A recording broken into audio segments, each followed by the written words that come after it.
Pernahkah Anda membayangkan hal seperti ini? Jika Anda adalah satu-satunya orang yang tidak diundang ke sebuah pesta keluarga yang bahagia, lalu tagihan pesta itu datang atas nama Anda. Kisah yang akan saya ceritakan sekarang adalah tentang sebuah kenyataan yang lebih kejam daripada imajinasi terburuk sekalipun, acara kumpul keluarga besar dari pihak suami saya. Namun, acara itu diadakan tanpa sepengetahuan saya. Merasa tidak bisa lagi menahan ini, saya berniat mendatangi mereka untuk meminta penjelasan. Tepat pada saat itu, telepon dari Mama berdering. "Kirana, segera blokir semua black card itu sekarang juga." Suara Mama terdengar begitu panik. Dan benar saja, 3 jam kemudian, ibu mertua saya dipermalukan di sebuah hotel mewah karena tidak bisa melakukan pembayaran. "Mohon maaf, Bu. Sepertinya semua black card yang ibu miliki telah diblokir." "Kirana, kulitmu bagus sekali." "Ya, kalau dirawat sedikit saja, pasti langsung glowing." Maya, sahabatku, tak henti-hentinya memuji sambil mengoleskan masker mahal ke wajahku. Aku terbaring di ranjang estetik, memejamkan mata sambil tersenyum senang. Ini adalah klinik kecantikan Maya, yang dikelola oleh sahabat lamaku itu. Sejak Maya membuka kliniknya, aku menjadi pelanggan setia. Waktu perawatan kulit setiap Rabu sore ini adalah kebahagiaan kecil di tengah kesibukanku yang padat, sebuah rutinitas yang tak pernah kulewatkan. Ting, ponsel Maya berbunyi. Ia menghentikan gerakannya sejenak. "Sebentar, ya," katanya. Aku perlahan membuka mata, melihat ekspresi wajahnya yang tiba-tiba menegang aneh. Setelah ragu sejenak, Maya menyodorkan ponselnya ke hadapanku. "Kirana, coba lihat ini." Aku menyipitkan mata, menatap layar ponselnya. Itu adalah postingan Instagram story dari Citra, sepupu suamiku, Bagas Pramono. Sebuah meja bundar besar dipenuhi hidangan mewah, dan di sekelilingnya, seluruh anggota keluarga suamiku duduk berkumpul. Ibu mertuaku, Larasati Wibowo, duduk di kursi utama dengan senyum lebar di wajahnya, mengangkat gelas anggur.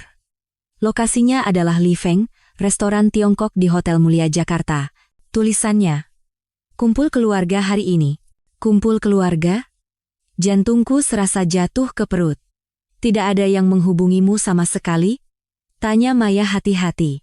Aku sontak bangkit dari ranjang, membuat masker di wajahku retak. Dengan tangan gemetar, aku memeriksa ponselku. Tidak ada pesan WhatsApp, tidak ada panggilan tak terjawab. Pagi tadi, saat berangkat kerja, Bagas bilang dia ada acara makan malam kantor, jadi aku tidak perlu menyiapkan makan malam untuknya. Darahku terasa mendidih. Ini sudah yang ketiga kalinya. Bulan lalu saat ulang tahun ibu mertuaku, dan sebelumnya saat acara tunangan adik iparku, aku selalu menjadi yang terakhir tahu, atau bahkan tidak diberitahu sama sekali.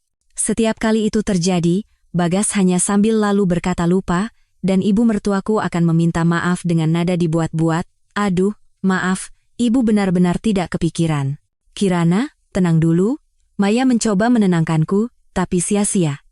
Aku sudah tidak tahan lagi. Aku merobek masker dari wajahku dengan kasar, bangkit dari tempat tidur dan mulai mengenakan mantelku. Kali ini, aku harus menyelesaikan semuanya. Tanganku gemetar karena marah, bahkan untuk mengancingkan mantel pun terasa sulit. Wajah ibu mertuaku yang selalu tersenyum palsu, dan sikap pengecut suamiku yang selalu menghindar setiap kali ada masalah keluarga, terlintas di benakku. 3 tahun pernikahan, aku selalu menjadi orang asing di rumah ini. Saat itu, ponselku berdering. Nama Mama muncul di layar. Aku mengambil napas dalam-dalam sebelum menjawab. "Ma, aku lagi ada urusan penting." "Kirana, dengarkan Mama. Segera blokir semua black card yang Mama berikan padamu." Sekarang juga, suara Mama terdengar sangat tegas dan tidak seperti biasanya. Latar belakangnya terdengar ramai, sepertinya ia sedang di luar. Aku tertegun sejenak. "Hah? Kenapa tiba-tiba, Ma?" "Tidak ada waktu untuk menjelaskan. Lakukan saja apa yang Mama bilang." Terutama kartu tambahan yang diberikan oleh Larasati Wibowo itu, langsung bekukan. Suara panik Mama membuatku merinding. Tapi, tidak ada tapi. Mama meninggikan suaranya, sesuatu yang jarang sekali ia lakukan. "Mama sedang dalam perjalanan ke bandara. Nanti malam setelah sampai di rumah, Mama jelaskan detailnya. Ingat, blokir semua black card itu sekarang." Panggilan terputus, dan aku hanya bisa berdiri mematung. "Ada apa?" Tanya Maya dengan wajah khawatir. Aku menggelengkan kepala, otakku berputar cepat. Mamaku bukan orang yang suka panik tanpa alasan. Pasti ada sesuatu yang sangat serius. Tanpa pikir panjang, aku segera menelepon layanan pelanggan bank. Jari-jariku bergerak cepat di layar. Ya, tolong bekukan semua kartu tambahan atas nama saya. Benar, pemegang kartu utama adalah Ibu Larasati Wibowo, mohon diproses segera. Setelah menutup telepon, aku menghela napas panjang. Tetapi kecurigaan di hatiku semakin besar. Black card itu diberikan oleh ibu mertuaku setelah kami menikah, katanya untuk tambahan biaya hidup. Meskipun aku jarang menggunakannya, kenapa Mama tiba-tiba menyuruhku memblokirnya? Jadi, kamu tetap akan pergi ke hotel? Tanya Maya sambil menyerahkan tasku. Aku menggigit bibirku. Iya. Justru karena ini, aku harus ke sana. 30 menit kemudian, aku sudah berdiri di depan pintu masuk restoran Li Feng di Hotel Mulia. Di balik dekorasi mewah, terdengar suara tawa dan obrolan yang riuh. Aku mengambil napas dalam-dalam, merapikan penampilanku, lalu berjalan masuk dengan percaya diri. Loh, itu Kirana kan? Yang pertama kali melihatku adalah tante keduaku. Senyum di wajahnya langsung memudar. Meja yang tadinya ramai mendadak hening. Lebih dari 10 pasang mata serempak menatapku terkejut, canggung, dan beberapa bahkan menunjukkan permusuhan yang terang-terangan. Ibu Larasati Wibowo duduk di kursi utama, mengenakan gaun sutra mewah dan kalung zamrud yang kuberikan sebagai hadiah tahun lalu. Padahal waktu itu, dia berkomentar desainnya norak, otot-otot di wajahnya tampak berkedut sekilas, sebelum akhirnya ia memasang senyum yang dipaksakan. Oh, Kirana, menantuku sudah datang. Sini, duduk. Tolong siapkan satu kursi lagi di sini. Ia melambaikan tangan dengan ramah, seolah-olah sudah tahu aku akan datang. Aku tidak bergerak. Aku memandangi satu persatu orang di meja itu, lalu mengunci pandanganku pada Bagas yang duduk di sebelah ibunya. Wajah suamiku pucat pasi, sumpit yang dipegangnya jatuh ke lantai dengan bunyi tak. Mas Bagas, katanya malam ini ada acara makan malam kantor? Suaraku terdengar luar biasa tenang. Sebelum Bagas sempat membuka mulut, ibu mertuaku menyela. Aduh, acaranya tiba-tiba dibatalkan, sayang. Ibu mau menghubungimu, tapi kamu kan setiap Rabu sore selalu perawatan kulit, jadi ibu takut mengganggu. Aku mendengus, sebuah gelang berlian baru di pergelangan tangan ibu mertuaku menarik perhatianku. Siapapun bisa lihat itu barang mahal berkualitas tinggi. Gelangnya baru ya, Bu? Tanyaku sengaja. Ibu mertuaku dengan angkuh menggoyangkan pergelangan tangannya. Iya, baru beli tadi di Plaza Indonesia. Harganya 800 juta, tidak ada diskon sama sekali. Ia merendahkan suaranya, tetapi cukup keras untuk didengar semua orang di meja itu. Ibu beli pakai black card yang dikasih papamu itu, loh, limitnya kan besar. Seketika, pupil mataku membesar. Black card dari papa? Aku sama sekali tidak tahu menahu tentang itu. Tepat pada saat itu, seorang pelayan datang membawa tagihan. Ibu Larasati, apakah mau dibayar sekarang atau nanti? Ibu mertuaku dengan angkuh melambaikan tangan. Sekarang saja. Lalu, ia dengan anggun mengeluarkan black card dari tas Hermesnya dan menyerahkannya kepada pelayan. Beberapa menit kemudian, pelayan itu kembali dengan wajah bingung. Mohon maaf, Bu, kartu ini tidak bisa digunakan. Tidak mungkin, ibu mertuaku mengerutkan kening, lalu mengeluarkan kartu lain. Kalau begitu, coba pakai yang ini. Beberapa menit berlalu, dan ekspresi pelayan itu menjadi semakin canggung. Kartu ini juga tidak bisa, Bu. Sistem menunjukkan kartu ini dibekukan. Wajah ibu mertuaku berubah. Ia panik mengaduk-aduk dompetnya dan mengeluarkan semua kartunya. Ia mencoba semuanya, satu persatu. Meja menjadi sunyi senyap. Semua orang menahan napas menyaksikan pemandangan itu. Aku berdiri di sana, akhirnya mengerti apa arti peringatan Mama. Mohon maaf sekali, Bu. Suara pelayan itu semakin pelan. Setelah kami periksa, semua black card yang ibu miliki statusnya telah ditutup. Setelah keheningan yang mencekam, tawa kecil seseorang memecah kesunyian. Segera, suara tawa yang ditahan-tahan terdengar dari berbagai sudut meja. Wajah ibu mertuaku memerah, lalu memucat, membiru, dan akhirnya merah padam karena amarah. Kirana Anindita, ia berteriak, menatapku dengan mata yang seolah menyemburkan api. Ini semua perbuatanmu, kan? Aku tidak menghindari tatapannya, menghadapinya dengan tenang. Kemudian, aku mengeluarkan kartu kreditku dari tas dan menyerahkannya kepada pelayan. Biaya makan malam ini, biar saya yang bayar. Sebelum pergi, aku menatap Bagas yang pucat pasi dan ibu mertuaku yang gemetar karena marah, lalu berkata dengan suara pelan, "Oh iya, biaya gelang itu juga sekalian saya yang bayar. Lagi pula, ini kan sudah seperti tradisi di keluarga kita. Menantu perempuan membayar acara keluarga yang bahkan tidak ia diundang, bukankah begitu?" Saat aku melangkah keluar dari hotel, angin malam yang dingin menampar pipiku yang panas, ponselku bergetar. Bagas. Tanpa ragu, aku menekan tombol tolak. Semua yang terjadi malam ini terasa seperti sebuah drama absurd, tapi aku punya firasat kuat, ini hanyalah permulaan. Apa yang sebenarnya Mama ketahui? Apakah ada masalah dengan keuangan keluarga suamiku? Dan kenapa ibu mertuaku memiliki black card atas nama ayahku? Ribuan pertanyaan berputar di kepalaku, tapi satu hal yang pasti saat ini, kebenaran dari pernikahan ini mungkin jauh lebih mengerikan dari yang pernah kubayangkan. Berdiri di depan pintu apartemen kami, aku ragu sejenak sebelum meletakkan jariku di sensor sidik jari. Dari dalam, terdengar samar suara TV. Jelas Bagas sudah pulang lebih dulu. Aku mengambil napas dalam-dalam dan menempelkan ibu jariku ke sensor. Klik, pintu terbuka. Di sofa ruang tengah, Bagas sedang duduk, menatap kosong ke layar TV sambil terus mengganti saluran dengan remote. Mendengar pintu terbuka, ia menoleh dengan cepat, matanya merah padam. "Baru pulang sekarang?" Suaranya serak dan penuh amarah. Aku tidak menjawab, langsung berjalan ke dapur dan menuang segelas air dingin. Air dingin yang mengalir ke tenggorokanku seakan sedikit mendinginkan api di dadaku. Setelah keluar dari hotel, aku menyetir tanpa tujuan selama 2 jam, mencoba menenangkan pikiranku.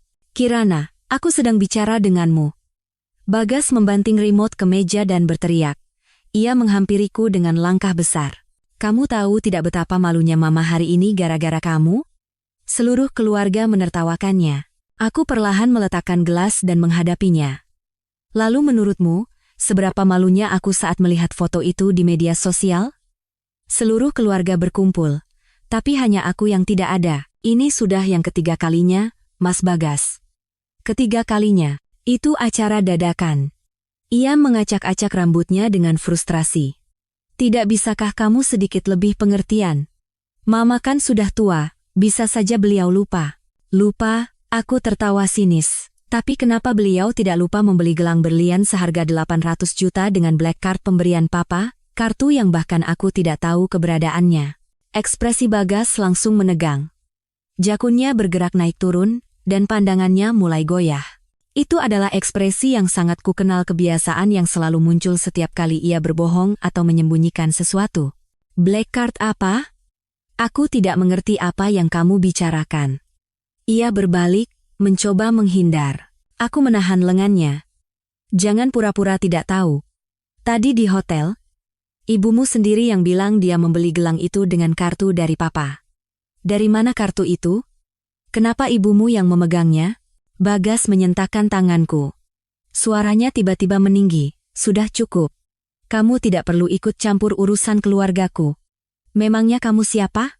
Kalau bukan karena uang ayahmu, keluarga kami." Ia berhenti, tapi sudah terlambat. Seketika, pupil mataku menyempit, dan hawa dingin merambat dari ujung kaki ke seluruh tubuhku. "Apa katamu?" Aku melangkah mendekatinya. "Lanjutkan bicaramu. Kalau bukan karena uang papa, keluarga kalian akan kenapa?" Bagas membuang muka, napasnya terengah-engah. Keheningan yang berat rasa menyesakkan. "Jadi, ini kebenarannya," suaraku mulai bergetar. "Selama ini, seluruh keluargamu memakai uang keluargaku. Semua pembicaraan tentang dana investasi keluarga dan semacamnya itu bohong, kan? Bukan seperti yang kamu pikirkan." Akhirnya ia membuka mulut, tapi suaranya terdengar sangat lemah. "Lalu seperti apa?" Aku mengambil kunci mobil di atas meja. "Malam ini, aku akan menginap di rumah Mama. Pikirkan baik-baik selama itu. Apakah kamu akan memberitahuku yang sebenarnya, atau terus menganggapku bodoh?" "Kirana," ia berteriak dari belakang, tapi aku sudah membanting pintu dan keluar. Angin malam mengacak-acak rambutku, dan mengeringkan air mata yang menggenang di pelupuk mataku. Duduk di kursi pengemudi, aku mencengkeram setir begitu erat hingga buku-buku jariku memutih. Dari kaca spion, aku bisa melihat siluet Bagas berdiri di balkon. Sosoknya terlihat sangat kecil dan kabur di tengah kegelapan malam. Rumah orang tuaku adalah sebuah rumah besar di Menteng, sekitar 40 menit berkendara. Waktu yang cukup bagiku untuk kembali tenang. Lampu-lampu neon memantul di jalanan basah bekas hujan, tampak berantakan dan pecah berkeping-keping. Persis seperti pernikahanku saat ini.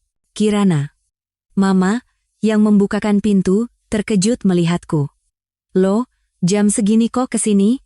Ada apa? Melihat wajah Mama yang familiar, emosi yang susah payah kutahan akhirnya runtuh. Air mataku mengalir deras.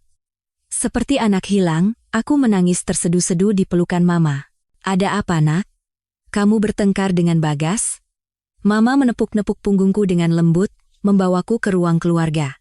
Sambil terisak, aku menceritakan semua yang terjadi hari ini, termasuk kalimat Bagas yang tidak selesai itu. Ekspresi Mama menjadi semakin serius, dan di akhir ceritaku, ia menghela napas panjang. Ma, tapi bagaimana Mama bisa tahu kalau black card itu harus diblokir? Aku menyeka air mataku dan mengajukan pertanyaan yang terus menggangguku. Mama pergi ke dapur dan membuatkan secangkir teh hangat untukku. Tadi malam, Mama menerima sebuah pesan anonim. Isinya mengatakan kalau kondisi keuangan perusahaan Bagas sedang tidak baik dan bisa membahayakan aset keluarga kita. Pesan itu juga menyebutkan kalau kartu tambahan atas namamu sebenarnya terikat pada kartu utama milik mertuamu. Jadi, kalau kartu utama diblokir, kartumu juga akan ikut terblokir. Pesan anonim? Siapa yang mengirimnya? Tidak tahu. Nomornya disembunyikan. Mama menggelengkan kepala. Rencananya, Mama mau bicara denganmu baik-baik setelah pulang hari ini, tapi tidak menyangka masalahnya akan meledak secepat ini. Aku menyesap teh.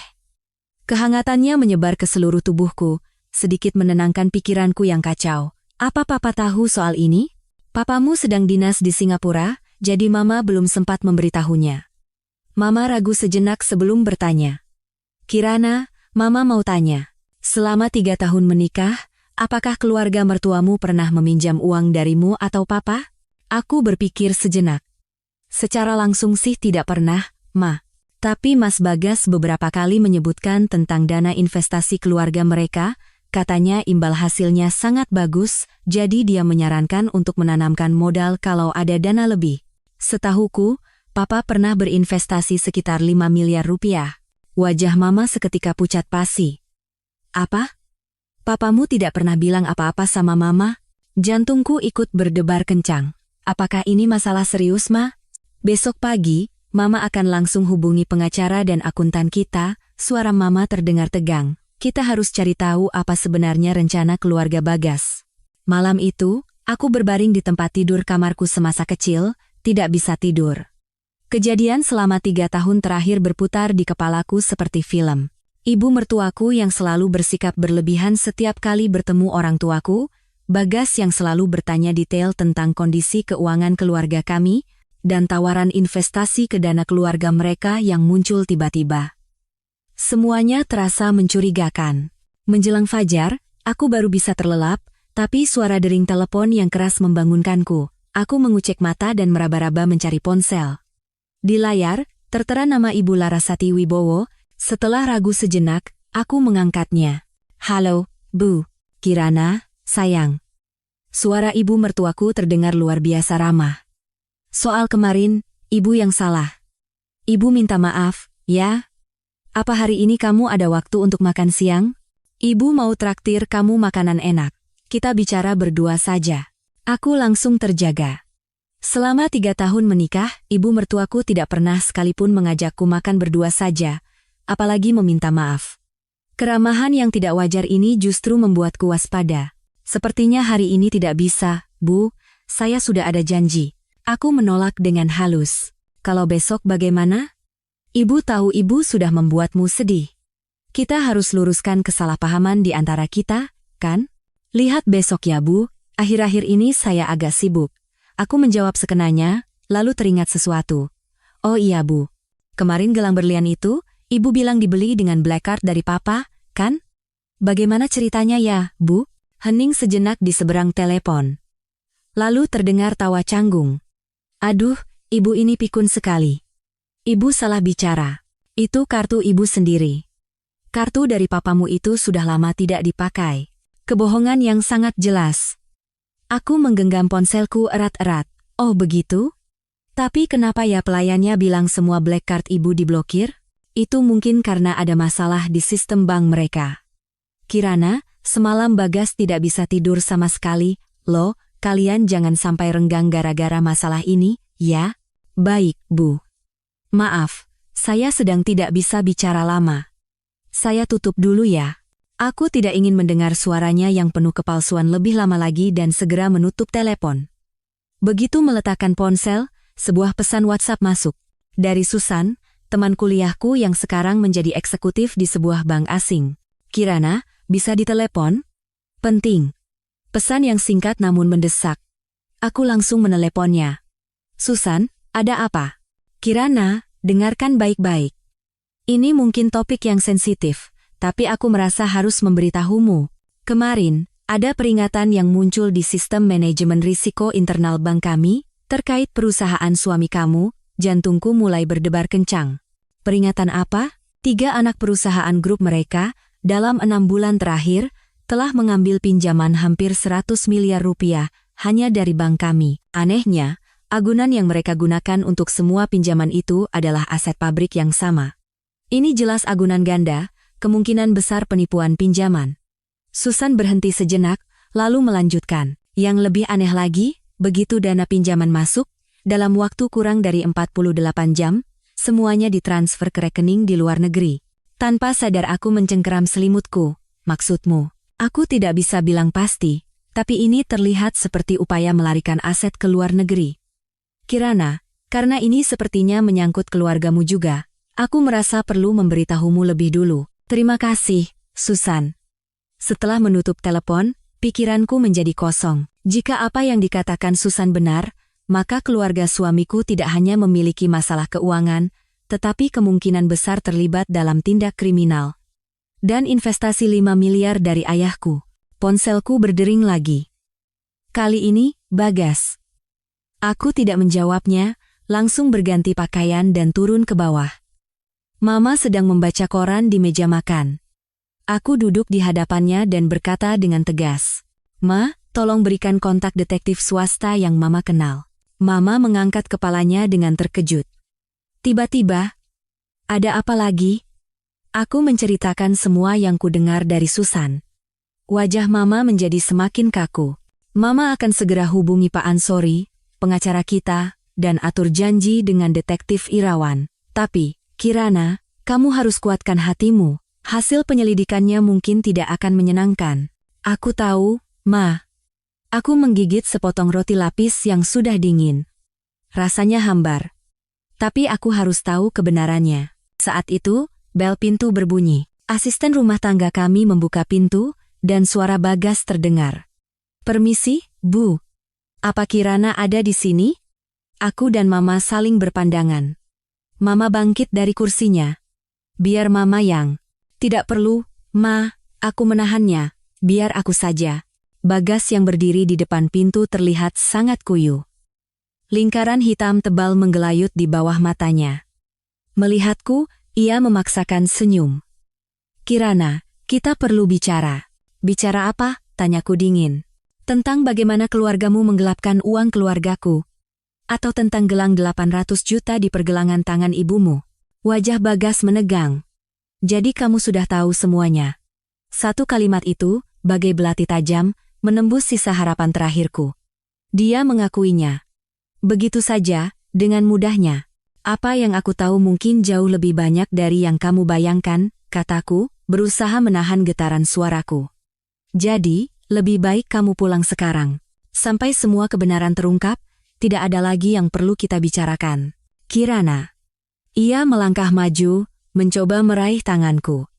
"Ini tidak seperti yang kamu pikirkan. Aku bisa jelaskan." "Jelaskan apa?" Aku mundur dengan kasar. "Menjelaskan betapa rapinya keluargamu merencanakan penipuan ini? Atau menjelaskan kalau kamu menikahiku hanya karena uang keluargaku?" Wajah Bagas pucat pasi. Bagaimana kamu bisa bicara seperti itu? Aku mencintaimu. Cinta? Aku tertawa sinis. Apakah orang yang mencintai akan menipu pasangannya bersama seluruh keluarganya? Apakah orang yang mencintai akan menjerumuskan keluarga pasangannya ke dalam krisis keuangan? Aku tidak punya pilihan lain. Tiba-tiba ia berteriak histeris. Utang yang ditinggalkan ayah. Kalau bukan aku, siapa lagi yang akan menanggungnya? Kamu pikir aku mau melakukan ini? Teriakannya seolah merobek topeng terakhir yang tersisa. Kami saling menatap, dan di mata masing-masing, kami menemukan sesuatu yang mengerikan. Pada Bagas, ada ketakutan karena semuanya terbongkar. Dan padaku, hanya ada puing-puing dari pernikahan 3 tahun yang hancur dalam sekejap. Pergi, kataku dengan suara yang nyaris tak terdengar, menunjuk ke arah pintu. Sebelum aku panggil satpam, Bagas membuka mulutnya seolah ingin mengatakan sesuatu lagi, tapi akhirnya ia berbalik dan pergi dengan lunglai. Begitu pintu tertutup, kakiku lemas dan aku terduduk di lantai. Mama berlari dan memapahku. Kirana, sadarlah. Aku bersandar di bahu Mama, menangis tanpa suara. Air mata ini bukan untuk Bagas. Air mata ini adalah untuk 3 tahun masa mudaku yang buta, untuk perasaanku yang kuberikan dengan tulus, dan untuk ilusi sebuah rumah yang kupercaya ada, namun tak pernah nyata. Aku menyeka air mataku dan berkata dengan suara yang luar biasa tenang. Ma, tolong carikan pengacara perceraian terbaik. Kafe tempat aku janjian dengan Susan berada di puncak sebuah gedung perkantoran di kawasan SCBD. Dari balik jendela kaca, pemandangan kota yang gemerlap terhampar di depan mata. Aku tiba 20 menit lebih awal, dan memilih tempat duduk di sudut paling dalam. Sudah lama menunggu? Suara Susan terdengar dari belakang. Aku menoleh. Susan, dengan setelan kerja hitam yang rapi, berdiri sambil memegang sebuah amplop coklat. Tidak, baru saja sampai. Aku memaksakan senyum. Wajahmu tidak seburuk yang kubayangkan, kata Susan, langsung ke inti pembicaraan begitu ia duduk. Ini data pinjaman grup keluarga suami kamu selama 2 tahun terakhir. Ia merendahkan suaranya dan mendorong amplop itu ke arahku. Situasinya lebih parah dari yang kita duga. Dengan tangan gemetar, aku membuka amplop itu. Isinya penuh dengan laporan keuangan dan salinan kontrak pinjaman. Di bagian paling atas, ada daftar agunan, dan yang mengejutkan, di sana tertulis rumah mewah yang saat ini ditinggali keluarga mertuaku, atas nama Ibu Larasati Wibowo. Mereka menjadikan rumah yang mereka tinggali sebagai jaminan. Aku mengangkat kepala tak percaya, Susan mengangguk. Bukan itu saja. Dengan satu rumah ini, mereka mengambil pinjaman dari 3 bank yang berbeda. Jelas ini penipuan pinjaman. Dan lihat ini. Ia menunjuk selembar dokumen. Semuanya adalah pinjaman jangka pendek dengan bunga tinggi. Suku bunga terendahnya saja 18% per tahun. Aku membaca angka-angka mengerikan itu, merasa mual.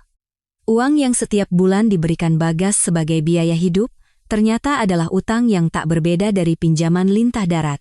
Yang paling aneh adalah ini, Susan membuka halaman terakhir. Itu adalah diagram alur dana. Semua dana pinjaman, dalam waktu 48 jam setelah masuk, ditransfer melalui beberapa perusahaan cangkang ke sebuah rekening di Cayman Islands. Tim audit internal bank kami sudah mulai melakukan penyelidikan.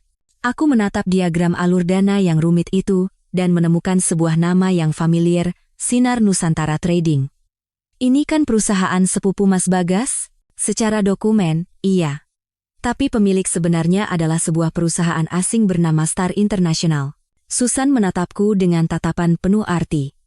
Kirana, sebaiknya kamu siapkan mental.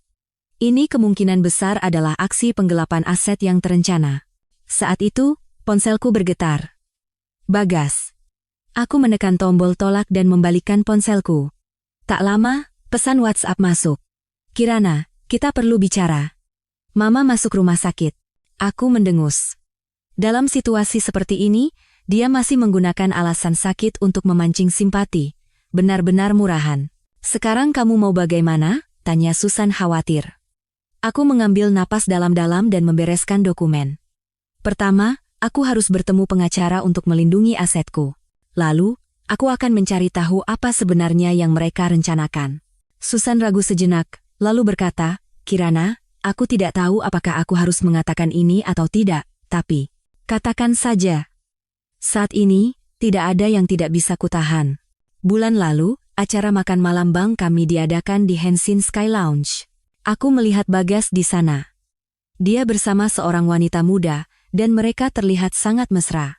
Seketika, aku menggenggam cangkir kopiku erat-erat. Kopi panas itu tumpah ke punggung tanganku, tapi aku tidak merasakan sakit. Oh, begitu? Penipuan pinjaman, perselingkuhan. Lengkap sekali ya. Wanitanya seperti apa? Suaraku terdengar sangat tenang. Usianya sekitar awal 20-an, rambutnya panjang, penampilannya sangat glamor. Mungkin saja hanya rekan kerja, tidak apa-apa. Aku akan cari tahu sendiri. Aku memotong perkataannya dan memaksakan senyum. Terima kasih sudah memberitahuku. Saat aku meninggalkan kafe, gerimis mulai turun. Tanpa payung, aku membiarkan tetesan air hujan yang dingin jatuh di wajahku. Air mata panas bercampur dengan air hujan, mengalir di pipiku. Pernikahan selama 3 tahun ini ternyata hanyalah sebuah sandiwara penipuan yang rumit. Kembali ke rumah Mama, aku membentangkan dokumen-dokumen itu di atas meja kerja dan memeriksanya dengan teliti bersama Mama. Semakin dilihat, semakin mengejutkan. Keluarga mertuaku tidak hanya menggadaikan rumah mereka, tapi juga meminjam dari puluhan lembaga keuangan dengan berbagai alasan, dengan total utang mencapai hampir 1 triliun rupiah. Ini harus segera diberitahukan ke Papa. Mama, dengan wajah pucat, langsung menelepon internasional.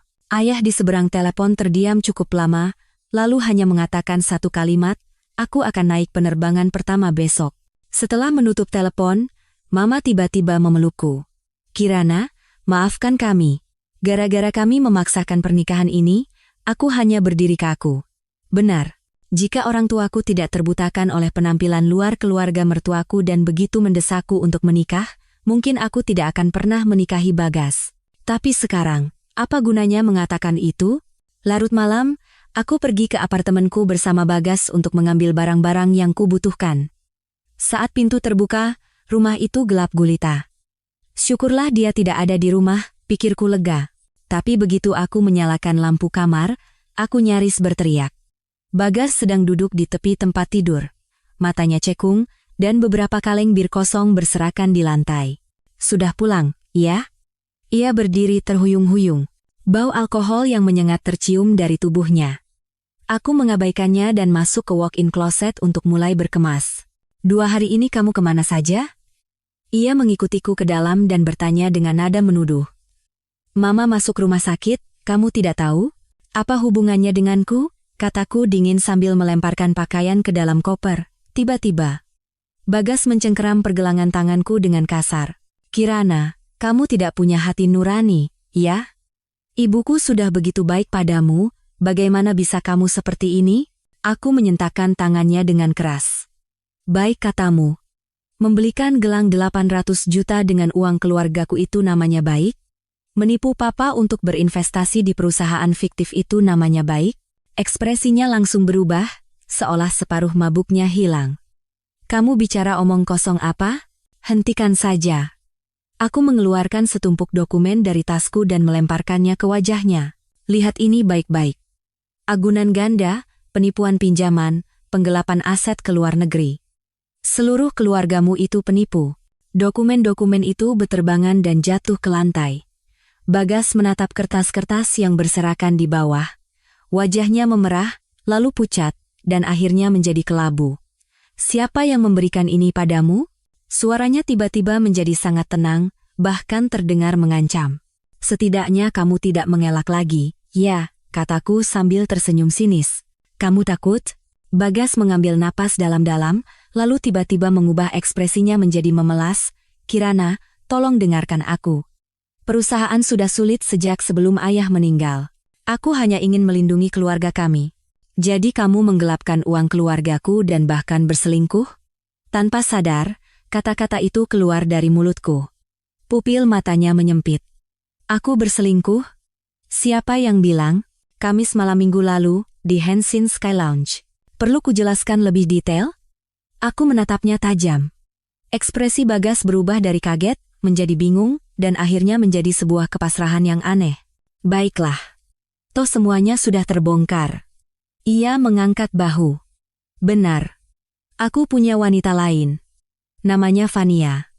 Kami sudah bersama lebih dari setengah tahun. Pengakuannya yang begitu mudah terasa seperti sayatan pisau tumpul yang perlahan dan kejam mengiris jantungku.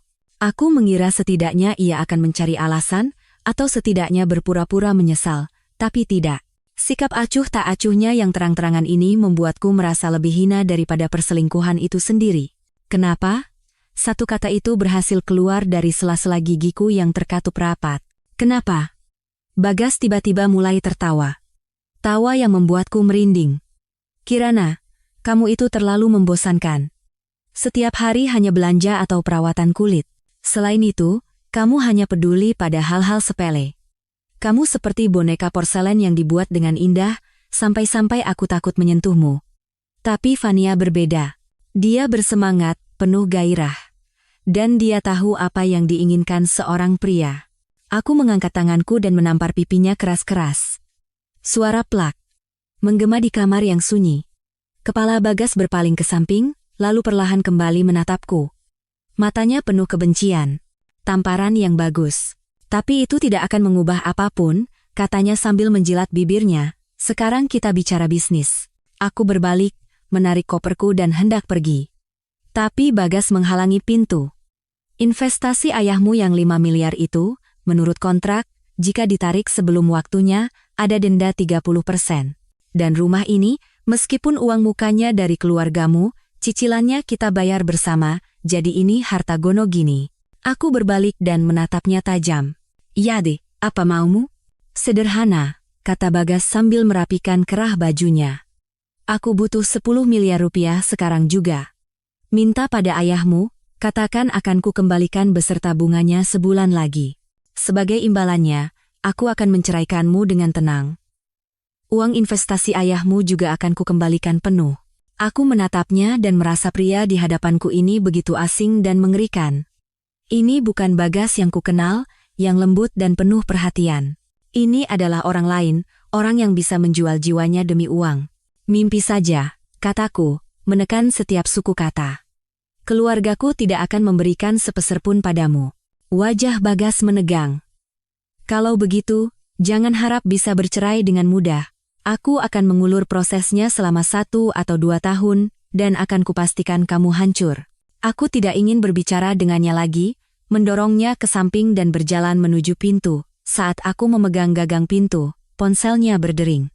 Bagas melihat nama penelepon, lalu dengan wajah tegang pergi ke balkon untuk menerima telepon. Secara naluriah, aku mendekati pintu balkon tanpa suara.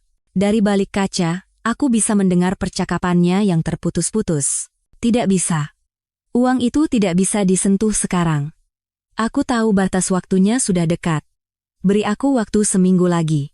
Wanita itu tidak mau bekerja sama. Darahku seketika terasa dingin. Rencana apa yang sedang ia susun? Uang apa yang ia maksud? Setelah menutup telepon, Bagas terkejut melihatku berdiri di depan pintu. Kamu menguping pembicaraanku? Meminta waktu seminggu dari siapa? Aku menatap matanya lurus, bukan urusanmu. Ia mendorongku dan masuk ke ruang tamu, pikirkan baik-baik tawaranku, beri aku jawaban dalam 3 hari. Kalau tidak, kenapa? Tanyaku provokatif. Ia tersenyum dingin. Kamu akan menyesal. Meninggalkan rumah yang pernah penuh dengan kenangan manis itu, tanganku gemetar hebat hingga sulit memegang setir. Setelah berkendara beberapa saat, aku menepikan mobil dan menelungkupkan kepala di atas setir, menangis tanpa suara. Pernikahan selama 3 tahun ini ternyata hanyalah sebuah sandiwara penipuan yang rumit. Ponselku bergetar. Pesan WhatsApp dari sahabatku, Maya. Sayang, besok sore jadi ke klinik, kan? Ada ampul baru dari Swiss, aku sisihkan khusus untukmu. Membaca pesan hangat dari sahabatku, tiba-tiba aku mengambil sebuah keputusan. Aku menelepon detektif Irawan. Pak Irawan, saya minta tolong selidiki beberapa orang, biaya bukan masalah. Keesokan sorenya, aku datang ke klinik Maya sesuai janji. Begitu melihatku, Maya berteriak, "Ya ampun, kamu kenapa? Kantung matamu sampai ke dagu, semalam tidak tidur?" Aku tersenyum getir dan menceritakan secara singkat apa yang terjadi selama beberapa hari terakhir. Mendengar ceritaku, Maya marah dan memukul meja. Manusia-manusia brengsek. Kirana, kamu harus segera temui pengacara. Iya, besok aku akan bertemu dengannya. Tapi aku butuh lebih banyak bukti. Tiba-tiba Maya merendahkan suaranya. Aku kenal seorang hacker yang sangat hebat. Biasanya dia membantu para istri mencari bukti perselingkuhan suami mereka. Mau ku kenalkan? Aku menggeleng. Tidak, aku ingin menyelesaikannya dengan cara yang legal. Yang lebih penting sekarang adalah memastikan kondisi keuangan mereka. Soal keuangan aku tidak begitu paham, tapi satu hal yang aku tahu, kata Maya sambil memegang tanganku. Kamu harus segera pindahkan semua aset atas namamu ke tempat yang aman. Orang seperti itu, kalau sudah terdesak, bisa melakukan apa saja. Aku mengangguk. Perkataan Maya benar. Percakapan telepon Bagas semalam sangat mencurigakan. Aku harus bersiap untuk kemungkinan terburuk. Oh, iya, kata Maya ragu-ragu. Kamu masih ingat Adrian Mahesa? Nama itu seperti sengatan listrik yang menembus jantungku. Adrian Mahesa. Cinta pertamaku semasa kuliah. Kami putus karena tidak direstui orang tuaku, tapi ku dengar sekarang dia sangat sukses sebagai CEO sebuah perusahaan teknologi yang sedang naik daun. Tiba-tiba, kenapa tanya soal dia? Minggu lalu dia pulang ke Indonesia. Kemarin dia datang ke sini untuk perawatan, sempat menanyakan kabarmu. Maya mengamati ekspresiku. Kalau dia tahu kamu sedang dalam proses cerai, mungkin dia akan menghubungimu. Aku menggeleng. Sekarang aku tidak punya waktu untuk memikirkan hal seperti itu. Aku tahu. Hanya saja, bersiaplah, kata Maya sambil menghela napas. Jujur saja, dibandingkan Bagas yang kosong itu, Adrian 100 kali lebih baik. Coba saja dulu orang tuamu tidak. Maya, aku memotongnya. Yang sudah berlalu, biarlah berlalu. Tapi jauh di dalam hatiku, sebuah sudut yang sudah lama terlupakan, terasa sedikit bergetar. Jika saat itu aku memperjuangkan cintaku dengan Adrian, apakah hidupku akan berbeda sekarang? Pikiran itu segera ku tepis. Ini bukan waktunya untuk terjebak di masa lalu. Setibanya di rumah, Mama memberitahuku bahwa Papa memajukan jadwal penerbangannya dan akan tiba malam ini. Dalam beberapa hari, Mama terlihat jauh lebih kurus. Jangan terlalu khawatir, Ma, begitu Papa datang, semuanya akan beres. Mama bukan khawatir soal uang, Mama khawatirkan kamu, kami yang membuatmu jadi seperti ini. Ini bukan salah Mama, aku juga yang tidak bisa melihat orang dengan baik. Saat itu, bel pintu berbunyi.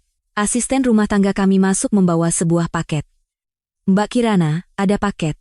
Aku menerima amplop tipis itu dengan heran. Tidak ada informasi pengirim. Saat ku buka, di dalamnya ada selembar foto. Foto punggung Bagas dan seorang wanita muda yang sedang check-in di resepsionis hotel. Tanggalnya tertera 3 bulan yang lalu. Di balik foto itu, tertulis dengan pensil. Jika ingin tahu lebih banyak, datanglah ke Blue Bay Cafe besok jam 3 sore. Jantungku berdebar kencang. Siapa yang mengirim ini? Apakah ini jebakan? Atau seseorang yang benar-benar ingin membantuku? Mama melihat foto itu dan wajahnya menegang. Siapa yang mengirim ini? Tidak tahu, Ma. Anonim. Jangan pergi. Berbahaya. Bisa jadi ini jebakan dari Bagas. Aku berpikir sejenak, lalu menggeleng. Kalau ini jebakan darinya, dia tidak perlu menggunakan cara seperti ini. Dia bisa langsung mengancamku dengan foto ini. Kalau begitu, bisa jadi wanita itu, selingkuhannya yang mengirim. Anak-anak zaman sekarang melakukan segala cara untuk menghindari tuntutan hukum. Sepertinya bukan juga, Ma. Bagi wanita itu, akan lebih menguntungkan jika aku tidak tahu apa-apa. Pokoknya tidak boleh. Tunggu Papa datang besok, baru kita bicarakan lagi. Aku mengangguk dengan enggan, tapi hatiku sudah memutuskan. Siapapun pengirimnya, apapun tujuannya, ini adalah kesempatan emas untuk mendapatkan bukti. Dalam perang perceraian yang akan datang, bukti adalah senjata terkuat. Malam itu, aku berbaring di tempat tidur, tidak bisa tidur. Uang yang disebutkan Bagas di telepon, apa itu? Siapa informan anonim ini? Dan kenapa Adrian muncul kembali di saat seperti ini? Ribuan pertanyaan berputar di kepalaku, tapi satu hal yang jelas, sejak aku menemukan foto di media sosial itu, hidupku telah berubah total, dan badai yang lebih besar baru saja akan dimulai. Blue Bay Cafe terletak di sebuah gang yang tenang. Aku duduk di meja paling dalam, dengan gelisah mengetuk-ngetukkan jari di meja. Tepat pukul 3 sore, pintu kafe terbuka dan seseorang yang menutupi wajahnya dengan topi dan masker masuk. Tanpa sadar, aku menggenggam erat semprotan merica di dalam tasku. Orang itu melihat sekeliling, lalu berjalan lurus ke arahku setelah menemukanku. Saat ia melepas maskernya, aku sangat terkejut hingga nyaris menumpahkan kopiku. Mbak Kirana. Itu adalah Citra, sepupu Bagas. Kamu. Aku menatapnya dengan mata terbelalak, tak percaya. Citra melihat sekeliling dan merendahkan suaranya. Aku tahu Mbak pasti membenci seluruh keluarga kami sekarang. Tapi aku merasa Mbak harus tahu kebenarannya. Kenapa kamu membantuku? Aku sudah tidak tahan lagi melihatnya. Mata Citra tampak tulus. Tante Larasati dan Mas Bagas sudah keterlaluan. Terutama soal Mbak Vania. Jari-jariku mencengkeram cangkir kopi. Jadi kamu tahu. Citra mengangguk. Seluruh keluarga tahu, Mbak. Kecuali Mbak Kirana. Vania itu teman sekelasku di kampus. Setengah tahun lalu, Mas Bagas bertemu dengannya saat datang ke kampus menggantikanku, ia menggigit bibirnya, dan bulan lalu. Vania hamil. Kalimat itu bagai belati tajam yang menembus jantungku. Hamil? Bagas tidak hanya berselingkuh, tapi juga menghamili wanita itu? Aku berusaha mengambil napas dalam-dalam untuk tetap tenang. Foto itu. Kamu yang kirim, kan? Iya. Aku yang memotretnya diam-diam. Citra mengeluarkan sebuah USB dari tasnya dan menyerahkannya padaku. Di sini ada lebih banyak bukti. Rekaman CCTV hotel, dan tangkapan layar percakapan WhatsApp mereka. Aku menatap USB kecil itu dan tertawa hampa. Anggota keluarga suami sendiri yang memberikan bukti perselingkuhannya. Benar-benar situasi yang ironis. Kenapa baru sekarang kamu memberikan ini padaku? Mas Bagas belakangan ini sedang membereskan asetnya untuk persiapan cerai dengan Mbak. Rencananya, semua utang akan dilimpahkan ke Mbak dan keluarga Mbak. Darahku terasa dingin. Apa rencana spesifiknya? Aku tidak tahu detailnya. Tapi Tante Larasati bilang mereka akan mempermasalahkan cicilan KPR rumah baru kalian, yang uang mukanya dari keluarga Mbak. Citra melihat jam dan bangkit berdiri. Aku harus pergi sekarang. Kalau ketahuan bisa gawat. Aku menahan tangannya yang hendak pergi dan bertanya untuk terakhir kalinya, satu hal lagi. Kenapa kamu mengambil risiko sebesar ini untuk membantuku? Tatapan mata Citra tampak rumit. 10 tahun yang lalu, ayahku kehilangan seluruh hartanya karena paman. Akhirnya, ayah memilih untuk bunuh diri. Aku tidak ingin melihat keluarga lain hancur lagi. Setelah mengatakan itu, ia bergegas meninggalkan kafe. Aku hanya bisa duduk termangu, USB di tanganku terasa begitu berat. Begitu sampai di rumah, aku langsung mencolokkan USB itu ke laptop. Isinya lebih mengejutkan dari yang kubayangkan. Puluhan foto mesra Bagas dan Vania, riwayat reservasi hotel, dan isi percakapan WhatsApp mereka. Yang paling membuatku muak adalah bagian di mana Bagas menyebutku tante-tante membosankan dan mengatakan bahwa ia menikahiku hanya karena latar belakang dan kekayaan keluargaku. File terakhir adalah rekaman suara. Saat aku menekan tombol putar, suara Bagas dan Ibu Larasati terdengar. Ma, bagaimana dengan pihak Kirana? Bagaimana kalau mereka tidak mau meminjamkan uang?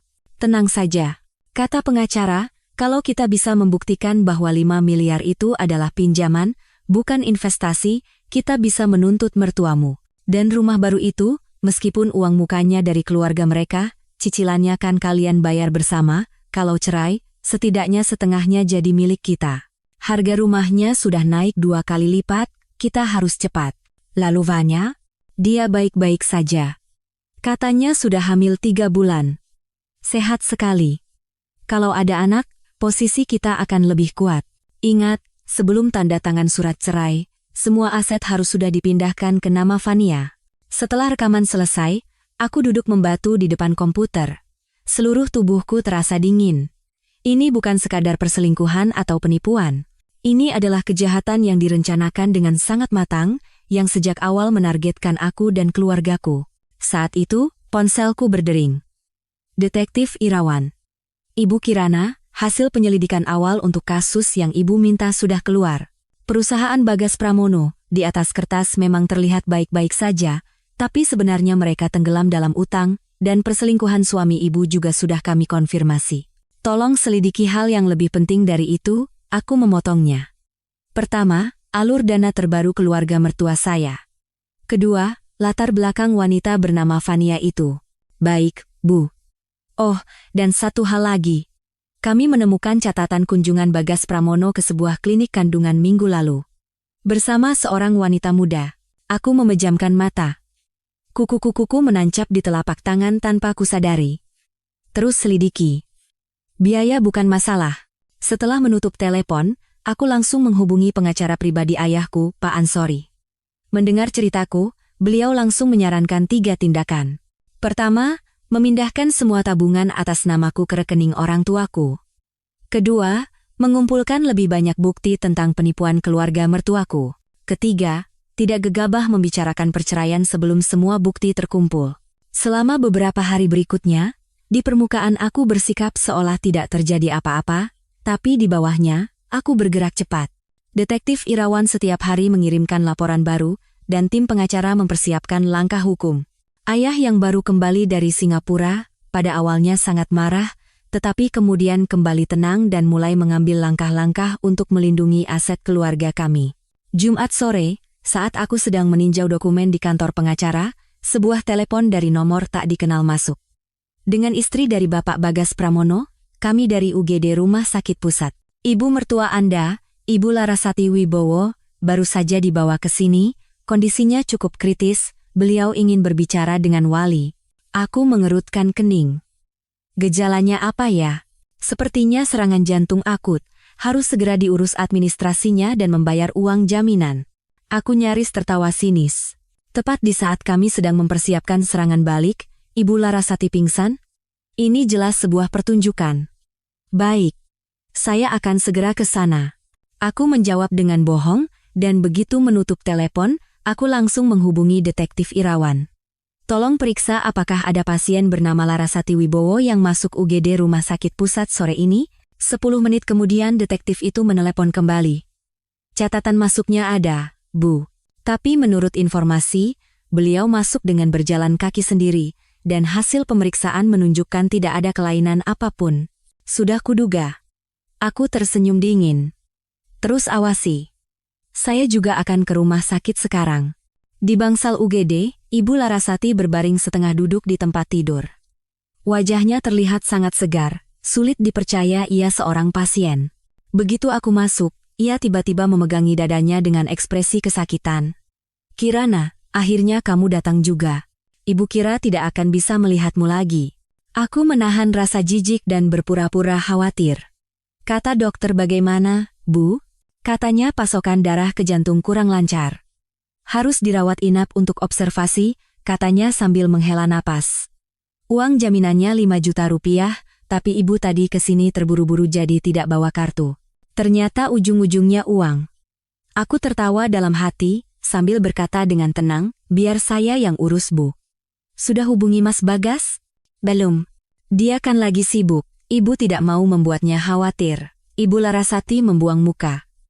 Kirana, jangan simpan di hati ya perlakuan ibu yang dulu. Ibu minta maaf. Tentu saja tidak, Bu. Aku tersenyum dan menepuk-nepuk tangannya. Ibu istirahat saja. Biar saya yang urus administrasinya. Keluar dari kamar, aku langsung mengirim pesan WhatsApp ke Bagas. Mama ada di UGD Rumah Sakit Pusat, katanya jantungnya bermasalah. Cepat ke sini. Kemudian, aku pergi ke loket pembayaran dan hanya membayar 1 juta dari total 5 juta uang jaminan. Setelah membayar, aku tidak langsung kembali ke kamar, melainkan duduk di kursi koridor untuk mengamati situasi. Kurang dari 20 menit, Bagas datang terburu-buru. Dan di belakangnya, seorang wanita muda mengikutinya. Napasku tercekat. Fania. Wanita di dalam foto itu muncul di hadapanku. Dia terlihat lebih muda dan lebih cantik dari bayanganku, dan perutnya sedikit membuncit. Mereka berdua berbicara beberapa patah kata dengan wajah tegang di koridor, lalu Bagas masuk ke kamar sendirian. Fania duduk di kursi tak jauh dariku, menunggunya. Ini adalah kesempatan emas. Aku cepat-cepat menyalakan kamera ponsel dan bersembunyi di balik pot tanaman, mulai merekam. Beberapa menit kemudian, Bagas keluar dari kamar, dan mereka berdua langsung berpelukan mesra. Dokter bilang itu cuma akting, minta uang. kata Bagas dengan nada jijik. Aktris tua itu aktingnya makin payah saja. Terus bagaimana? Tanya Fania dengan suara manja. Jangan biarkan bayi kita menunggu terlalu lama. Tenang saja. Aku sudah menemukan pembeli rumahnya. Begitu surat cerai ditandatangani, kita langsung bawa lari uangnya dan pergi dari sini, kata Bagas sambil mencium keningnya. Kalau urusan dengan wanita itu sudah selesai, kita menikah di Maladewa, ya? Apa istrimu tidak akan curiga? Kalau dia curiga memangnya kenapa? Apa yang bisa dilakukan putri manja yang tidak tahu apa-apa itu selain menangis? Bagas tertawa sinis dan pergi bersama Fania, sama sekali tidak menyadari kehadiranku yang bersembunyi di sudut. Aku menghentikan rekaman. Tanganku gemetar karena marah. Video ini akan menjadi senjata terkuat dalam gugatan cerai nanti. Tapi anehnya, alih-alih merasa menang, yang kurasakan hanyalah kesedihan yang mendalam dan rasa muak. Saat aku kembali ke kamar, Ibu Larasati sedang asyik menyantap makanan rumah sakit. Melihatku, ia kembali berakting kesakitan. Kirana, sudah dibayar uang jaminannya? Baru sebagian, Bu, kataku tenang. Oh iya, tadi Mas Bagas datang. Ekspresi wajahnya seketika berubah canggung. Oh ya. Tidak, dia tidak datang. Benarkah? Lalu siapa ya pria yang tadi berpelukan dengan seorang wanita di koridor? Aku tersenyum sinis dan mengeluarkan ponselku. Mau lihat videonya, Bu? Wajah Ibu Larasati pucat pasi, sendok di tangannya jatuh ke lantai dengan bunyi nyaring. Kirana, itu salah paham. Tidak perlu ada penjelasan, aku memotongnya. Besok, pengacara saya akan mengirimkan surat gugatan cerai. Dan untuk biaya rumah sakit, karena putra ibu katanya punya banyak uang, suruh saja dia yang bayar. Aku berbalik setelah mengatakan itu. Dari belakang, terdengar teriakan histeris Ibu Larasati. Kirana Anindita, jangan pergi. Awas saja kalau kamu berani cerai, keluarga kami tidak akan tinggal diam. Pasien dan perawat yang lewat menoleh, tapi aku terus berjalan tanpa menoleh ke belakang. Pernikahan selama 3 tahun ini ternyata hanyalah sebuah sandiwara penipuan yang rumit. Sekarang, saatnya untuk mengakhiri semuanya. Begitu keluar dari rumah sakit, telepon dari detektif Irawan masuk lagi. Ibu Kirana, saya menemukan fakta penting. Bagas Pramono tidak hanya melakukan penggelapan aset, tapi ada juga dugaan pemalsuan kontrak dan surat berharga. Dan latar belakang wanita bernama Fania itu sangat menarik. Apa itu? Wanita itu ternyata bukan teman kuliah sepupu Bapak Bagas, melainkan seorang wanita penghibur di sebuah klub malam mewah di Jakarta. Yang lebih aneh, sebelum bertemu Bagas, ia diketahui sangat dekat dengan seorang konglomerat properti bernama Surya Wijoyo.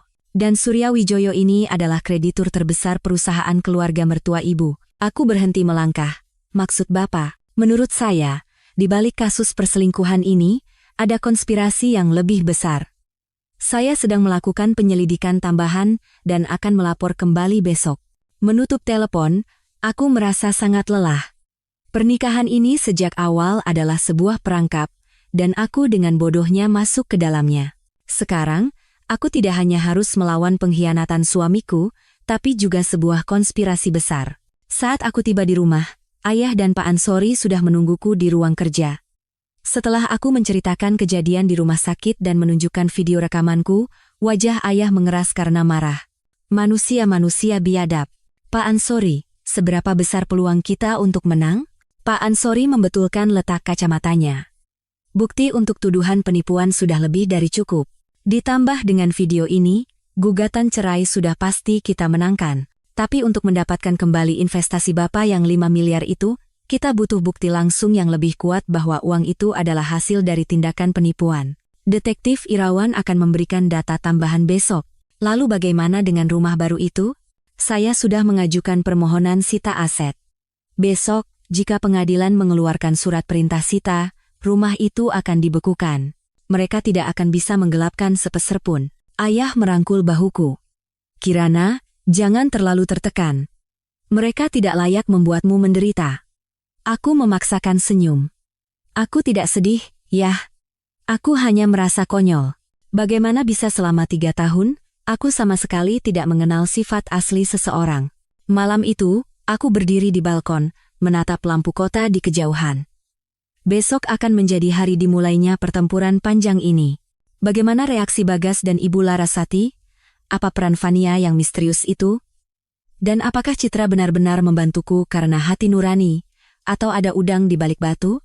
Ribuan pertanyaan berputar di kepalaku, tapi satu hal yang pasti, mulai besok, aku bukan lagi Kirana yang hanya bisa pasrah.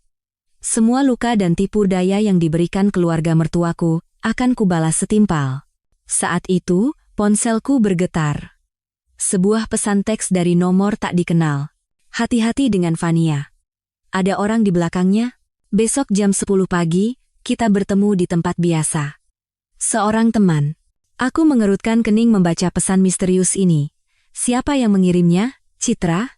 Atau orang lain? Tempat biasa itu di mana? Saat aku sedang berpikir, satu pesan lagi masuk. Ajak serta akuntan ayahmu. Cahaya matahari pagi menembus celah gorden. Aku terjaga semalaman, memikirkan pesan misterius tadi malam. Hati-hati dengan Fania.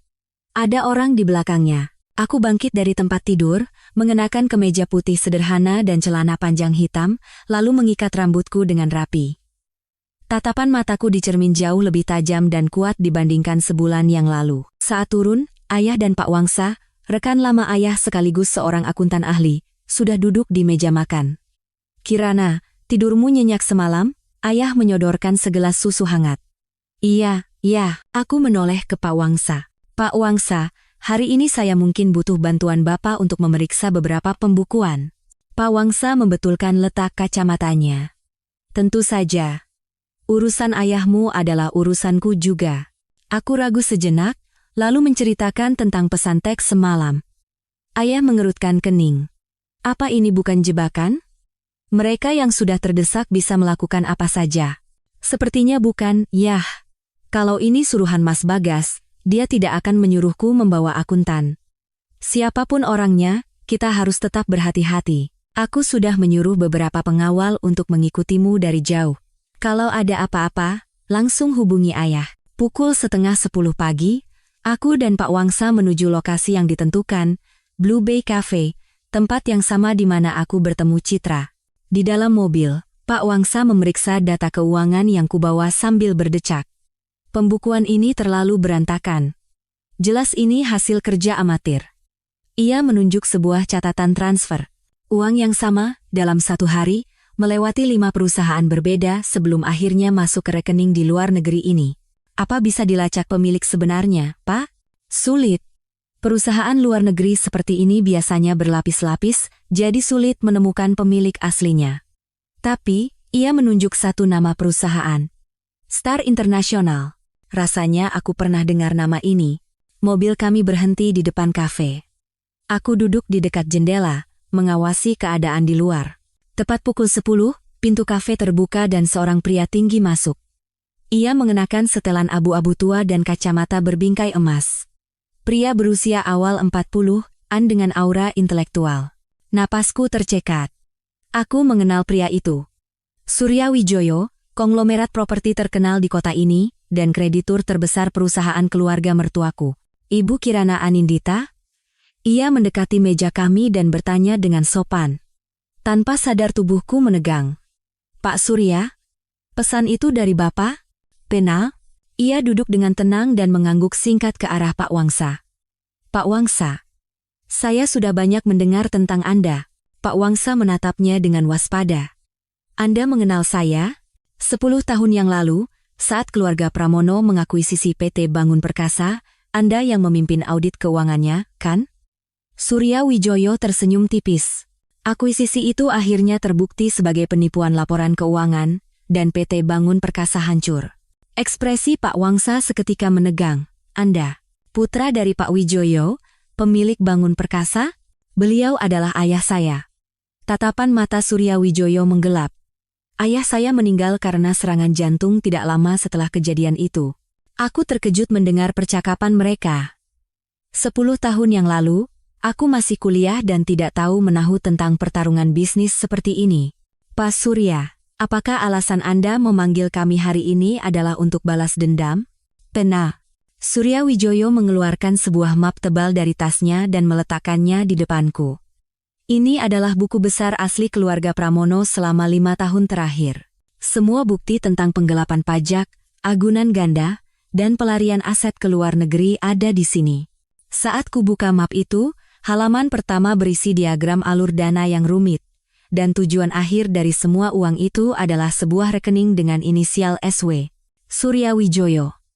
Itu saya, akunya dengan tenang. Saya adalah tujuan akhir dari semua aset yang mereka gelapkan. Tanganku gemetar hingga nyaris menjatuhkan map itu. Apa? Jadi kenapa? Kenapa Anda membantu saya? Surya Wijoyo tersenyum dingin.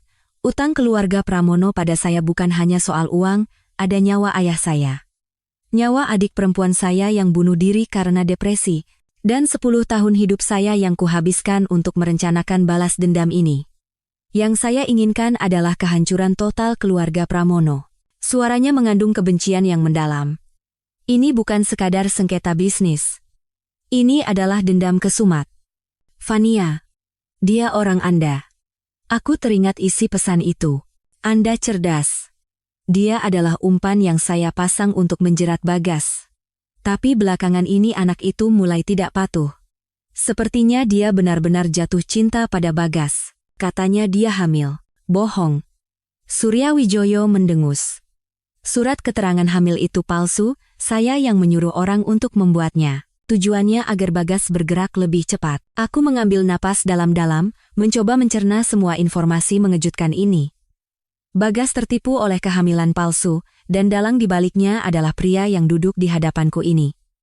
Kenapa Anda membantu saya? Aku menatap matanya lurus. Karena untuk saat ini, tujuan kita sama. Anda ingin melindungi aset Anda dalam perceraian, dan saya ingin menghancurkan keluarga Pramono. Ini adalah transaksi yang saling menguntungkan. Pak Wangsa angkat bicara. Pak Surya, bisakah kami mendapatkan salinan dari pembukuan ini? Tentu saja. Surya Wijoyo bangkit berdiri. Peran saya sampai di sini, sisanya terserah Anda berdua. Oh, dan hati-hati dengan Bagas. Sebentar lagi dia pasti akan mencoba melakukan sesuatu dengan rumah baru kalian sebagai jaminan. Setelah mengatakan itu, ia pergi begitu saja, seolah-olah ia hanya datang untuk minum kopi. Pak Wangsa menghela napas panjang. 10 tahun yang lalu, ayah Bagas, Pramono Senior, mengakuisisi Bangun Perkasa dengan harga murah menggunakan laporan keuangan palsu. Kejutan itu membuat Pak Wijoyo meninggal. Siapa sangka putranya akan menyimpan dendam selama 10 tahun dan merencanakan balas dendam sebesar ini. Jadi, buku besar ini bisa dipercaya, Pak? Sepertinya asli. Dengan data ini, kita tidak hanya bisa mendapatkan kembali investasi ayahmu, tapi juga bisa menghabisi keluarga Pramono. Begitu keluar dari kafe, aku langsung menghubungi Pak Ansori dan berjanji akan datang sore hari dengan bukti baru. Setelah menutup telepon, giliran Bagas yang menelepon. Aku mengambil napas dalam-dalam sebelum menjawab. Kirana, kamu di mana? Suaranya, tidak seperti kemarin, terdengar sangat lembut. Di luar, ada urusan. Oh, Mama sudah keluar dari rumah sakit. Kata dokter tidak apa-apa. Kirana, bisa kita bicara? Semalam aku mabuk, jadi salah bicara. Aku nyaris tertawa. Perubahan sikap drastis ini meniru siapa? Bicara apa? Kita ketemu. Jam 6 sore di rumah, ya. Aku masakin iga bakar kesukaanmu. Suaranya yang ramah terdengar menjijikan. Baiklah. Pak Wangsa menatapku dengan cemas. Kamu benar-benar akan menemuinya sendirian? Tidak apa-apa, Pak. Ayah sudah menyuruh pengawal. Dan sekarang, saatnya aku sedikit berakting. Sore harinya, Pak Ansori sangat antusias melihat data yang diberikan Surya Wijoyo. Dengan ini, tuduhan penipuan keluarga Pramono sudah lebih dari cukup untuk dibuktikan. Kita tidak hanya bisa memenangkan perceraian, tapi juga bisa menuntut ganti rugi. Tapi Bagas akan segera mencoba mengambil pinjaman dengan jaminan rumah baru kami. Secara hukum, itu harta bersama, jadi dia bisa menuntut pembagian aset. Itu sebabnya sikapnya tiba-tiba berubah hari ini. Kemungkinan besar begitu. Untuk sementara, berpura-puralah kooperatif. Kami sudah mengajukan permohonan sita aset, jadi besok surat perintah dari pengadilan akan keluar dan rumah itu akan dibekukan. Dari kantor pengacara, aku mampir ke klinik Maya. Gila, ini lebih seru dari drama. Orang bernama Surya Wijoyo itu benar-benar menakutkan, hidup 10 tahun dengan dendam. Maya menggeleng-gelengkan kepala. Kirana, Bukti yang dia berikan mungkin bisa dipercaya, tapi jangan terlalu terlibat dengannya. Kamu bisa dimanfaatkan. Oh iya. Kemarin Adrian datang lagi. Dia menanyakan kabarmu, aku hanya bilang kamu sedang sibuk dengan urusan keluarga. Dia menitipkan kartu nama, katanya kalau butuh bantuan apapun, hubungi saja. Di kartu nama yang diberikan Maya, tertulis Adrian Mahesa, CEO, Star Technology, Star International. Aku teringat perkataan Pak Wangsa. Pukul 6 sore, aku tiba di apartemen. Begitu pintu terbuka, aroma lezat tercium dari dapur. Bagas, dengan celemek terpasang, sedang berakting sebagai suami yang sempurna. Sudah datang? Ia mencoba memelukku, tapi aku menghindar dan duduk di meja makan. Katanya ada yang mau dibicarakan. Di atas meja, makanan kesukaanku sudah tersaji. Dulu, aku pasti akan terharu, tapi sekarang semuanya terasa palsu. Kirana, aku minta maaf, aku sudah putus dengan Vania. Itu hanya kesalahan sesaat. Aku nyaris tersedak. Orang yang kemarin masih berpelukan di rumah sakit, hari ini sudah putus, lalu anak yang ada di dalam perutnya akan digugurkan. Toh itu anak hasil kecelakaan. Yang aku cintai hanya kamu, aku meletakkan sendokku. Pria ini, demi uang, bahkan rela mengorbankan anaknya yang belum lahir, meskipun kehamilan itu palsu. Jadi, apa intinya? Perusahaan sedang sedikit sulit, butuh dana. Bisakah kita menjadikan rumah ini sebagai jaminan untuk pinjaman? Hanya 3 bulan. Begitu ada dana masuk, aku akan langsung melunasinya. Sudah kuduga. Persis seperti perkiraan Surya Wijoyo dan Pak Ansori.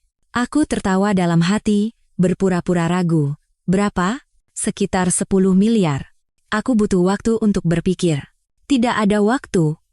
Pihak bank terus menagih, aku harus memutuskan besok. Melihat wajahnya yang panik, aku merasa situasi ini sangat lucu. Inikah wajah asli pria yang pernah kucintai? Baiklah. Besok kita ke bank bersama. Wajah Bagas langsung cerah. Kirana, terima kasih. Aku janji akan menjadi suami yang baik mulai sekarang. Aku menepis tangannya dan masuk ke kamar mandi. Aku menyalakan keran air kencang-kencang dan tertawa tanpa suara. Besok surat sita dari pengadilan akan keluar. Coba saja kalau bisa. Malam itu, aku pura-pura tidur di tempat tidur.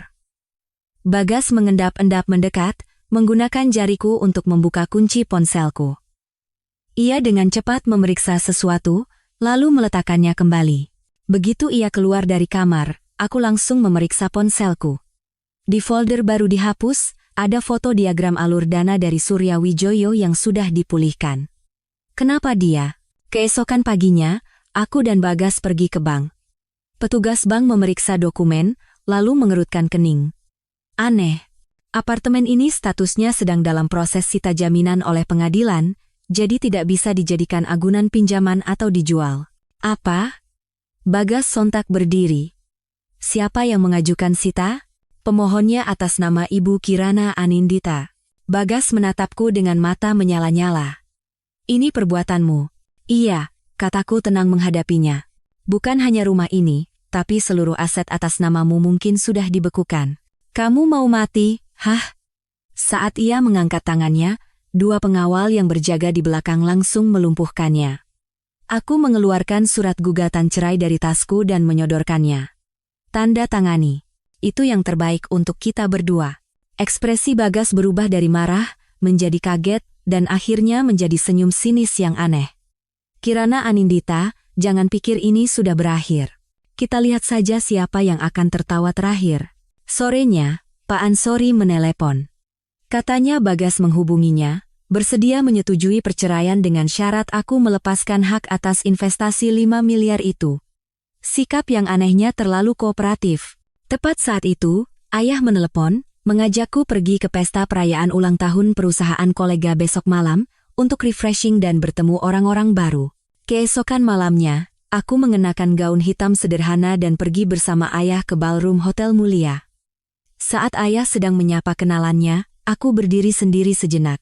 Tiba-tiba, suara yang familiar terdengar. Kirana. Aku menoleh. Di sana, Adrian Mahesa berdiri. Setelah bertahun-tahun, ia bukan lagi pemuda dalam ingatanku, melainkan seorang pria dewasa yang matang dan tampan. Adrian, lama tidak bertemu. Kamu semakin cantik. Hening yang canggung menyelimuti kami. Aku dengar dari Maya, kamu sedang ada sedikit masalah. Ini masalah pribadi. Aku bisa menyelesaikannya sendiri.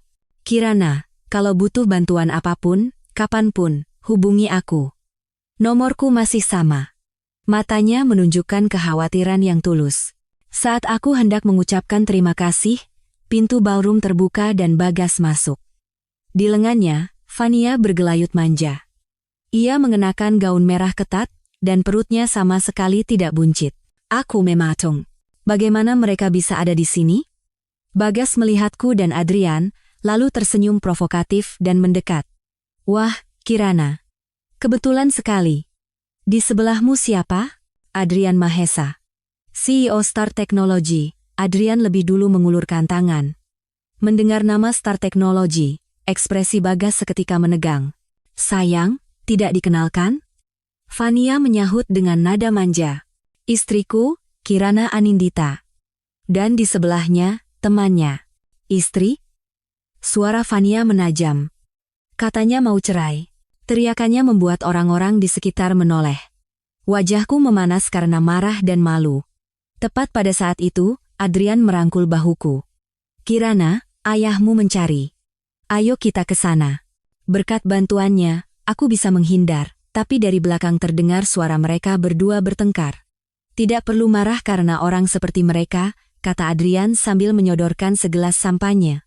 Saat aku menenggak sampanye itu dalam sekali teguk, ponselku bergetar. Sebuah pesan foto dari nomor tak dikenal. Di dalam foto, ada Bagas dan Fania yang sedang check-in di hotel semalam, dan di belakang mereka, berdiri Surya Wijoyo. Tak lama, pesan teks masuk, permainan baru saja dimulai. Setelah pesta selesai, Adrian mengantarku pulang. Apapun yang terjadi, hubungi aku. Suaranya yang lembut membuat emosi yang kutahan selama beberapa minggu terakhir meluap. Begitu masuk ke rumah, pesan misterius itu datang lagi. Besok jam 9 pagi, lobi kantor pusat perusahaan Bagas. Akan ada tontonan menarik. Keesokan paginya, TV menyiarkan berita tentang kerumunan demonstran di depan kantor perusahaan Bagas. Mereka adalah karyawan dari perusahaan rekanan yang pembayarannya tertunggak. Berita itu bahkan menyebutkan rumor bahwa perusahaan Bagas akan segera bangkrut. Saat itu, telepon dari Bagas masuk. Kirana Anindita, ini perbuatanmu, kan? Kamu yang membocorkan informasi ke wartawan dan memprovokasi perusahaan rekanan. Itu akibat perbuatanmu sendiri. Ini suruhan Surya Wijoyo, kan? Jantungku berdebar kencang mendengar perkataannya. Bagaimana dia bisa tahu? Kirana, sekarang hanya kamu yang bisa menyelamatkan perusahaan ini. Jual rumah itu, pinjamkan aku 500. Tidak, 10 miliar saja. Aku janji akan mengembalikannya. Mimpi saja. Aku menutup telepon dengan tegas. Di layar TV, tampak Ibu Larasati yang dikerumuni demonstran, disiram kotoran, dan melarikan diri dengan menyedihkan. Telepon dari detektif Irawan masuk. Ibu Kirana, hubungan Fania dan Surya Wijoyo ternyata lebih rumit. Fania awalnya adalah orang suruhan Surya, tapi belakangan ini sepertinya ia bekerja sama dengan Bagas untuk mengkhianati Surya. Dan Bagas, sepertinya tahu bahwa Fania adalah mata-mata Surya, tapi ia justru mencoba memanfaatkannya kembali. Situasinya kacau, mereka saling menipu. Saat kepalaku pusing memikirkan hubungan rumit ini, detektif itu menyampaikan satu berita mengejutkan lagi. Bagas terlihat berkeliaran di sekitar rumahku pagi tadi, dan sekitar jam makan siang, sebuah paket misterius tiba di rumah. Di dalamnya, ada sebuah kunci dan secari kertas. Malam ini jam 8, Pearl Hotel kamar 1808. Nyawa orang tuamu taruhannya, SW.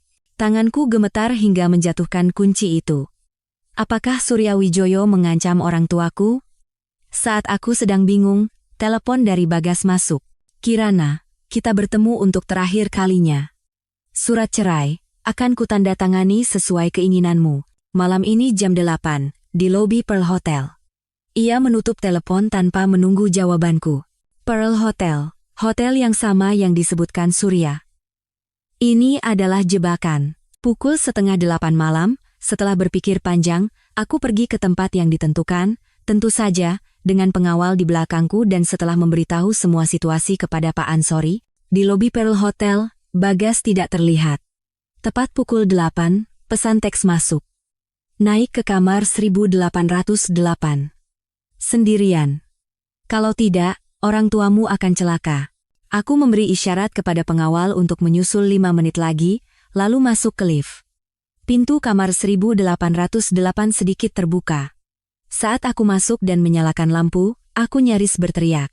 Bagas terikat di kursi, berlumuran darah. Di sebelahnya, Surya Wijoyo berdiri sambil tersenyum memegang gelas anggur. Ibu Kirana, Anda tepat waktu. Apa-apaan ini? Mewakili Anda untuk membalas dendam. Pria sampah ini kan mencoba memukul Anda. Surya menunjuk layar laptop. Di layar, terputar rekaman saat Bagas hendak mengangkat tangannya padaku di depan bank. Setiap gerak-gerik bajingan ini ada dalam genggaman saya. Tentu saja, termasuk rencana palsunya dengan Fania untuk menipu saya. Bagas yang terikat meronta ketakutan. Kirana, tolong aku. Orang gila ini mau membunuhku. Ibu Kirana, mari kita buat kesepakatan. Surya mengeluarkan sebuah USB. Di sini ada semua bukti kejahatan keluarga Pramono. Akan kuberikan ini pada Anda, sebagai gantinya, bantu saya menyelesaikan balas dendam saya. Saya ingin melihat wanita bernama Larasati Wibowo itu berlutut di kaki saya, memohon ampun, seperti yang dialami ayah saya. Saat itu, pintu didobrak dan para pengawal masuk. Surya tersenyum tenang. Silakan putuskan, Ibu Kirana. Aku menatap Bagas yang gemetar dan Surya yang matanya dipenuhi kegilaan, bergantian, lalu aku memutuskan. Saya akan lapor polisi. Aku mengeluarkan ponsel dan menekan 112. Penyekapan ilegal, penganiayaan. Anda selesai. Wajah Surya menegang. Anda akan menyesal, Ibu Kirana. Mungkin saja. Tapi setidaknya malam ini, saya bisa tidur nyenyak. Keesokan harinya, keluarga mertuaku menjadi berita utama di semua media. Ibu Larasati ditangkap polisi atas tuduhan penipuan. Bagas, setelah dirawat di rumah sakit, meneleponku dan mengamuk, meminta uang damai dari hasil penjualan rumah. Malamnya, ia bahkan datang ke rumahku dalam keadaan mabuk, menyebarkan foto-foto paparazzi yang menunjukkan aku dan Adrian bersama, dan menuduhku berselingkuh. Akhirnya, ia dihajar oleh ayah dan diusir.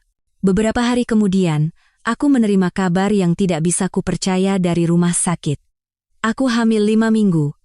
Di tengah situasi terburuk ini, aku mengandung anak dari pria yang mengerikan itu. Takdir benar-benar kejam. Aku bimbang antara menggugurkan atau melahirkannya. Tepat saat itu, pesan dari Surya Wijoyo masuk lagi. Lahirkan anak itu.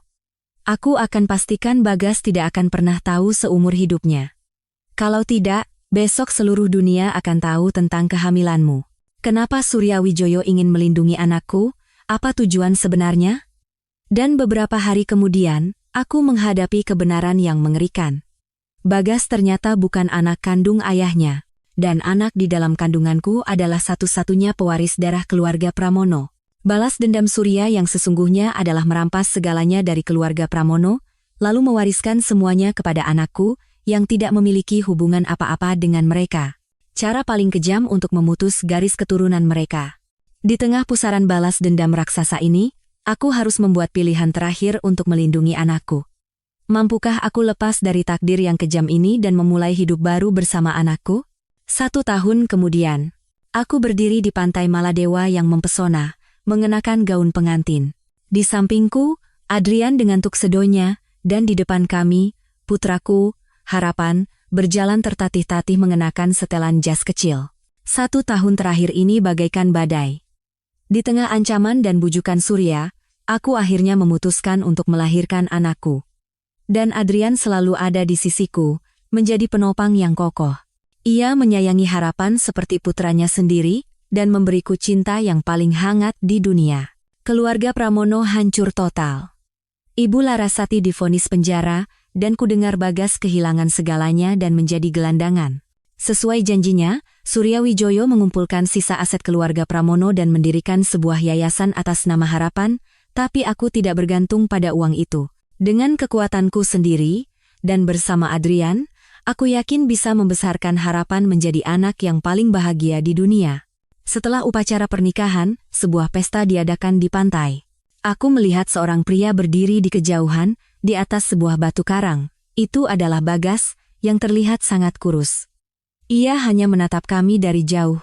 Di matanya, tidak ada lagi kebencian atau amarah, yang ada hanya kepasrahan dan penyesalan yang mendalam. Kenapa? Adrian merangkul pinggangku. Tidak apa-apa. Aku bersandar padanya dan tersenyum cerah. Hanya merasa. Masa lalu benar-benar telah menjadi masa lalu.